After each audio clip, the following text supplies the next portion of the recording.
Este programa llega gracias a Lozaro.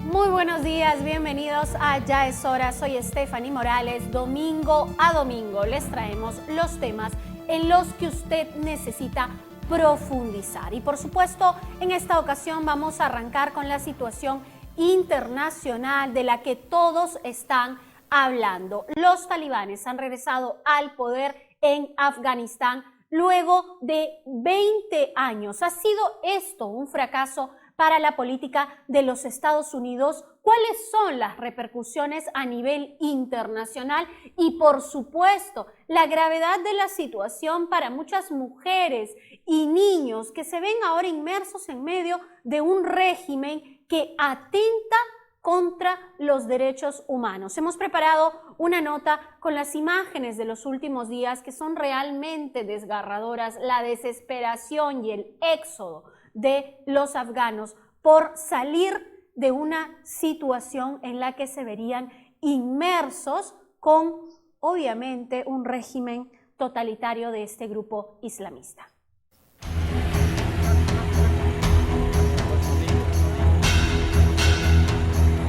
Una nueva era ha empezado en Afganistán bajo el mando de los talibanes. Tras haber infundido un reinado de terror a finales de los años 90, este grupo armado ha regresado con fuerza a tomar las riendas de su país luego de la salida de las tropas estadounidenses.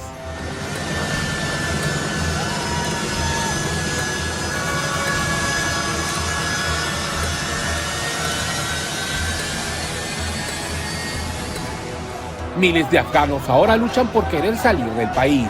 Escenas como esta, donde decenas de personas se trepan como sea de los aviones con tal de escapar de la opresión. Incluso madres desesperadas entregan a sus hijos, pues saben que con el actual régimen solo les espera la muerte.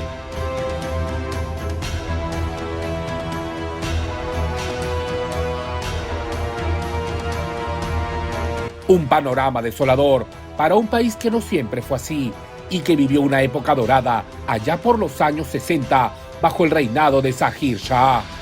La vida en Kabul era muy romántica. En Kabul éramos felices. Cines, restaurantes, hoteles. Probablemente era incluso mejor que en Europa.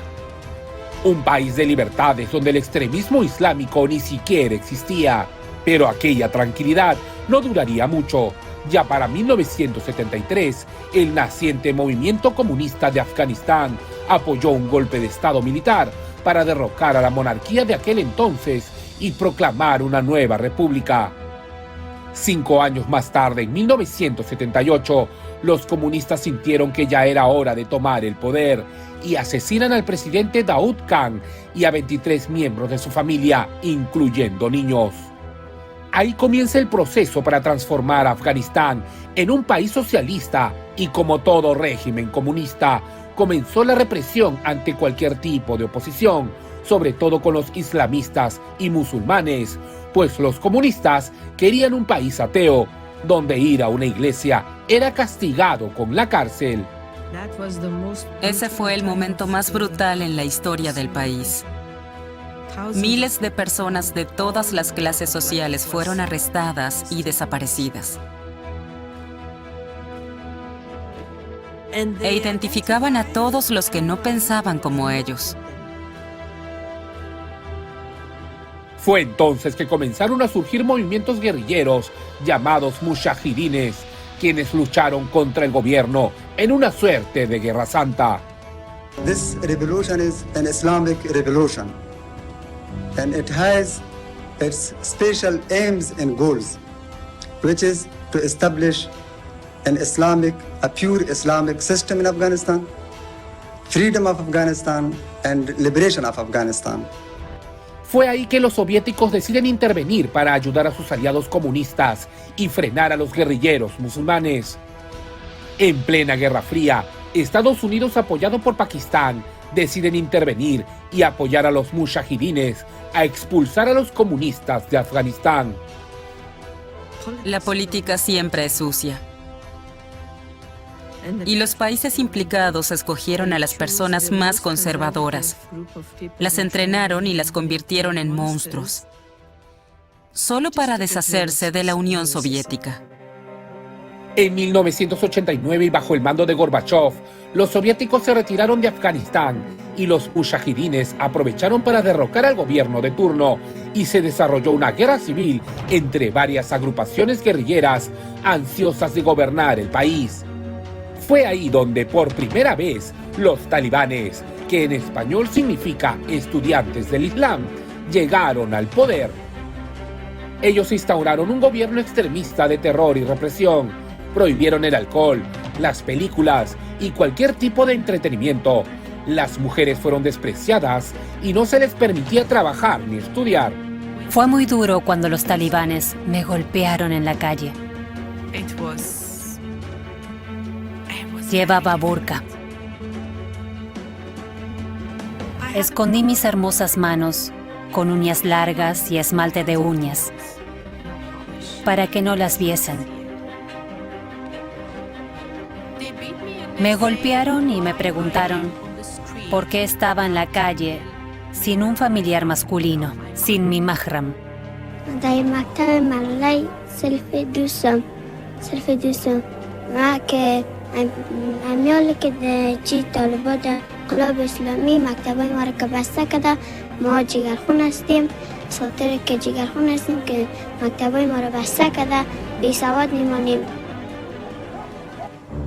Osama Bin Laden fue un protegido de los talibanes y con su agrupación terrorista Al-Qaeda dirigió su ira contra Estados Unidos al atacar las Torres Gemelas en septiembre del 2001.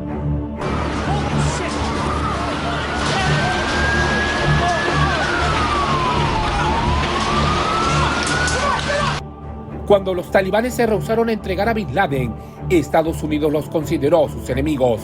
Invaden Afganistán, derrocan al gobierno e inician su cacería contra Al-Qaeda.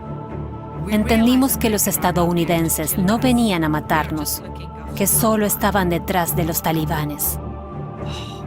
Fue maravilloso. De esta manera, Estados Unidos ocupó Afganistán durante 20 años, hasta que mediante un tratado de paz con los talibanes, firmado el año pasado, decidieron abandonar el país. Así, esta agrupación tuvo carta libre para controlar varias partes de Afganistán y el 15 de agosto tomaron Kabul y se apoderaron del Palacio Presidencial, forzando la retirada del presidente Ashraf Ghani. Claro queda que nadie quería luchar y arriesgarse a morir en una guerra que ya se había perdido. Conforme los talibán se hacían con más y más distritos y capitales de provincia, los soldados afganos y policías sabían que la guerra estaba perdida y decidieron huir. Ahora la población tiene miedo de lo que les espera después de este golpe de Estado, sobre todo las mujeres, pues a pesar de que los talibanes han dicho que las van a respetar, ya les han impuesto a todas su reglamento para vestir y además se dice que les pueden quitar una vez más el derecho a estudiar y trabajar.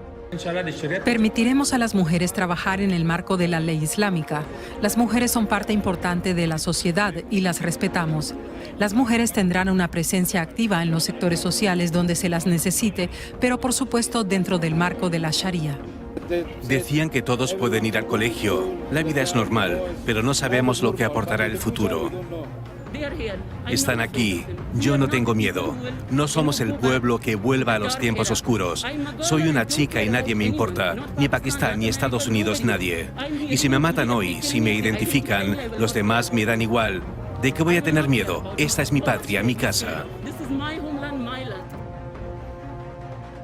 Ahora ni las protestas están permitidas en Kabul, pues los talibanes no dudan en reprimirlas y ya van 3 muertos.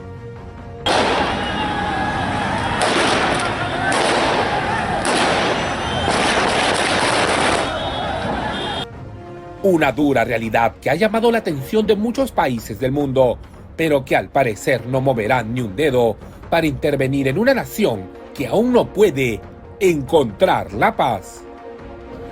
Todo el mundo está cansado de la guerra, de las explosiones y ataques suicidas. Ahora las cosas han cambiado. Espero que haya estabilidad para vivir en paz.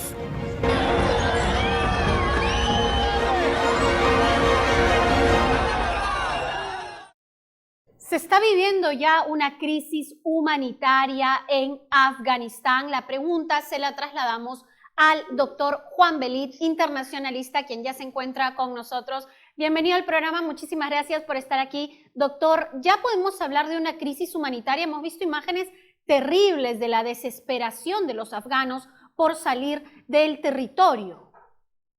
Muchas gracias por la invitación, Stephanie. Efectivamente, como tú has dicho, ya se está viviendo una crisis humanitaria en Afganistán, pero esto tiene una gran trascendencia. Yo quisiera muy brevemente encuadrar la situación desde el punto de vista geopolítico y geoestratégico. ¿Por qué es que los talibanes han puesto tanto empeño en la captura de Afganistán y de Kabul en especial, que es su capital? Afganistán está ubicado en un área que tiene un valor estratégico importantísimo. Por un lado, tiene una frontera con Uzbekistán, con Turquistán, con Pakistán, con Irak y con la China. El hecho de que haya caído en poder de los talibanes le da a los mismos una gran capacidad de influencia en toda la región. Pero digamos otra cosa, no ha caído totalmente Afganistán en poder de los talibanes. Todavía hay una resistencia que está ubicada en una zona que se llama Parish. En esta zona, el vicepresidente de la República, porque el presidente abandonó el país ya hace como 3 días y el vicepresidente se ha quedado al mando de lo que podríamos llamar unas zonas que ellos clasifican como liberadas. Y ahí están haciendo una acción de resistencia contra la ocupación total. Ciertamente, los 20 años que estuvieron los países aliados, especialmente los de la OTAN, liderados por Estados Unidos, ha servido muy poco para esta situación. También es importante citar que Estados Unidos y los países que respaldaron a los norteamericanos después del ataque que tiene ya más o menos 20 años de ocupación y que los afganos suelen decir Afganistán es el cementerio de las grandes potencias, porque aquí han perdido los rusos, han perdido los americanos, han perdido los franceses, han perdido los ingleses y han perdido los israelíes. Y ello le da hoy día una especie de superioridad a los afganos en relación a los países de la región. La situación, como tú lo has dicho muy bien, Stephanie, es verdaderamente dramática. Hemos visto escenas de los afganos tomándose hasta de las colas de los aviones que nos hacían recordar, y tú no lo recuerdas porque eres muy joven, pero a la generación del 70, por ejemplo, en la cual yo estaba y había terminado la universidad, nosotros vimos a los soldados norteamericanos saliendo de Saigón, agarrándose hasta de las llantas de los helicópteros. Hoy, que han tomado gran parte de la población afgana, los talibanes, y que están aplicando un islamismo extremista, son las mujeres el principal objeto para ellos de su represión. A pesar de que hace días un grupo de talibanes se entrevistó con el general Maswell, que es un general que está encargado del área de Oriente Próximo y Medio Oriente en Qatar. Y ellos se comprometieron a respetar algunos elementos de los derechos humanos. Es decir, las mujeres pueden salir a la calle sin utilizar toda esa indumentaria por la cual se protegen ellas, sino solamente cubriéndose la cabellera, cubriéndose el pelo. Algunas de ellas pueden trabajar siempre y cuando vayan con un hombre a su lado. Algunas de ellas, todavía las niñas, pueden estudiar, pero con limitaciones y respetando las leyes islámicas. Pero hay otra cosa que yo quisiera citar que tiene una especial trascendencia. Hoy se ha visto en Afganistán lo que podríamos llamar el declive de Estados Unidos en Medio Oriente. Justo, eso le iba a consultar, doctor, porque ¿cómo queda la Casa Blanca y la administración de Biden después de esta decisión y de las imágenes que estamos viendo cuando ellos hace 20 años llegaron bajo una serie, obviamente, de estrategias, pero también señalando que lo que se buscaba era crear un régimen democrático o un gobierno que ayude a surgir a Afganistán, y eso no se ha dado? Exactamente. Y como tú lo has dicho, esa presencia norteamericana después de 20 años no ha tenido ningún efecto. Ciertamente es importante citar lo que ha dicho el presidente Joe Biden. Biden ha dicho, nosotros no podemos continuar con una guerra que tiene 20 años, en la cual hemos perdido más de 5.000 hombres y en la cual nosotros estamos inmersos en una guerra civil y ellos mismos no quieren pelear su guerra civil. Es decir, toda la responsabilidad la asumimos nosotros, la responsabilidad económica, la responsabilidad política, la muerte de soldados norteamericanos. Ciertamente yo entiendo que quieran retirarse, pero también hoy la gran pregunta que se hacen los países aliados a Estados Unidos, es decir, me estoy refiriendo a los países árabes, pero también a Israel. En el futuro, ¿cuál va a ser el destino de estos países si vuelve otra vez a salir adelante lo que se llama ese islamismo extremista, si vuelve otra vez a empezar sus proyectos nucleares países como Irak, si vuelve entonces Irán a atacar a Israel, si vuelve Siria a involucrarse en un conflicto en Medio Oriente, ¿cuál va a ser el rol? En medio de ese sentido, se habla de que se podría desestabilizar toda la región nuevamente, considerando además el armamento al que han accedido los talibanes, producto de que ha sido abandonado por las Fuerzas Armadas de Afganistán, armamento de los Estados Unidos, que ya estamos viendo que lo están empleando. Muy brevemente, ¿cuál podría ser el futuro de Afganistán y de esta zona?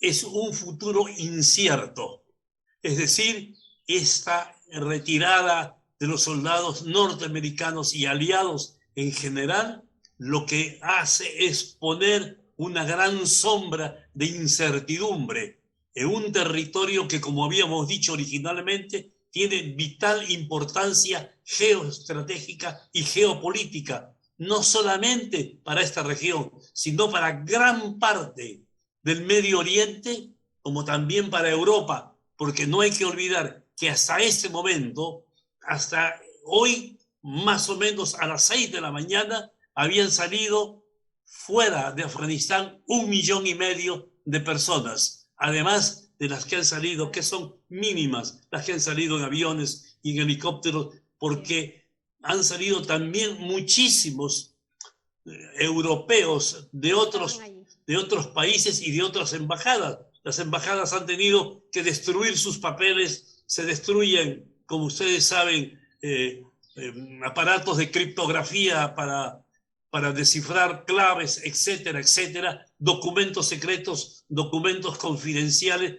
Ya hasta hoy día, más o menos a las 6 de la mañana, como te decía Stephanie, había 10.000 muertos solo en el aeropuerto, porque han puesto una estrategia. Los talibanes están controlando la carretera para ir al aeropuerto, no dejan entrar al aeropuerto, y esto agudiza esta crisis humanitaria que hoy día estamos contemplando impotentes el resto del mundo. Bien, doctor Belit, muchísimas gracias por estar con nosotros. Por supuesto, agradecemos su explicación y también el hecho de que enmarque el contexto en el cual se da esta crisis humanitaria y este régimen, que lo que hacen los talibanes es tener una interpretación extremadamente rígida de la ley islámica. Muchísimas gracias al doctor Belit por estar con nosotros. que te interrumpa, me ha gustado muy bien, esta mañana. porque Muchísimas gracias, eso doctor. no Nos es el reencontramos islamismo. en otra oportunidad. Nosotros nos vamos a una breve pausa, pero antes tengo primero que agradecer a Isique, que me tiene lista todos los domingos. Usted también puede atenderse con todas las medidas de bioseguridad en los números que aparecen en pantalla. Tiene que sacar su cita. Y también tengo que agradecer a Isique a Epimeleia por el atuendo que tengo todos los domingos. Ellos hacen ropa para nosotras, las futuras mamás, y son 100% marca peruana. Así que también, si quiere contactarse con Epimeleia, puede hacerlo a los números que aparecen en pantalla. Nosotros hacemos una breve pausa y regresamos para hablar de la tercera ola aquí en Ya es Hora.